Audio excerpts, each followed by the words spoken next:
अभिवादन स्वीकार कीजिए। मैं हूं अनुज और आप देख रहे हैं एनटी यूपी भारत। जनपद अंबेडकर नगर का आलापुर तहसील क्षेत्र और आलापुर तहसील क्षेत्र का फायर स्टेशन जो खुद अपने संकट से जूझ रहा है। ऐसे में अगर क्षेत्र में आग लग गई तो उस पर राहत दे पाना मुश्किल है। हम ऐसा इसलिए कह रहे हैं कि फायर स्टेशन आलापुर में 2 वाटर टेंडर हैं, लेकिन सबसे बड़ी बात है कि ये जो वाटर टेंडर हमारे अन्नदाता की जो फसल पककर तैयार हो चुकी है उस पर अगर आग लग जाती है तो काबू पाने के लिए ये वाटर टेंडर जो जाएंगे, आप उनकी दशा सुनिए। ये जो वाटर टेंडर है ये 20 वर्ष पुराने दोनों हैं। ऐसे में इनके कागज, इनकी फिटनेस, ये गाड़ी ही ख़त्म हो चुकी हैं, जो चलने के कगार पे नहीं है, लेकिन ज़बरदस्ती आलापुर में चलाया जा रहा है।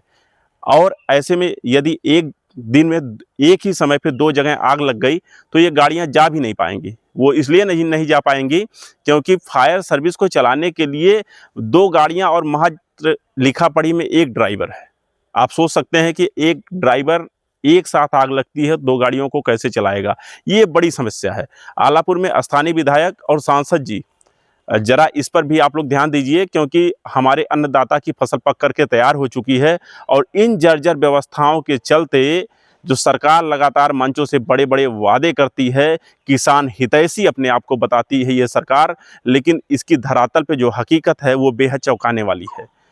राम भरोसे ये पूरा सिस्टम चल रहा है और जिस गाड़ी का कागज ही खत्म हो गया हो, जो 20 साल पुरानी गाड़ियां हों, जब आरटीओ 15 साल पुरानी गाड़ियों को निरस्त कर देता है, उनकी वैधता को समाप्त कर देता है, तो ऐसे में ये जो फायर सर्विस की हमारे आलापुर तहसील क्षेत्र में जो गाड़ियां चल रही, जिनका कागज़ तक नहीं है, जिनका मेंटेनेंस नहीं है और जो मुकम्मल सेवाएं नहीं दे सकती हैं, तो ऐसे में आलापुर की जनता को केवल बेवकूफ़ समझा जा रहा है। आप समझ सकते हैं कि ये जो मौसम चल रहा है, जहां अन्नदाता की फसल पक करके तैयार हो चुकी है, अभी कल आलापुर तहसील क्षेत्र में 3 जगह आग लगी है, लेकिन 1 जगह फायर सर्विस पहुंची और 2 जगह फायर सर्विस के पहुंचने से पहले ही आग बुझ चुकी थी।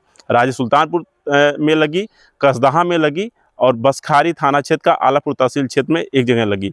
ऐसे में आप समझ सकते हैं कि गेहूं जो किसान का सोना है वो पक करके तैयार हो चुका है और किसानों की चिंताएं ये बढ़ती हुई प्रतीत होती है कि जरा सी धूप में चिंगारी अगर आ गई और आग की लपेटों में किसान की फसल को ले ली, तो ये जो सुविधाएं दी जा रही हैं, फायर सर्विस की सुविधाएं बताई जा रही हैं, जो राम भरोसे चल रही हैं, ऐसे में अन्नदाता पर ये कैसे राहत देने का काम करेंगी, आप समझ सकते हैं।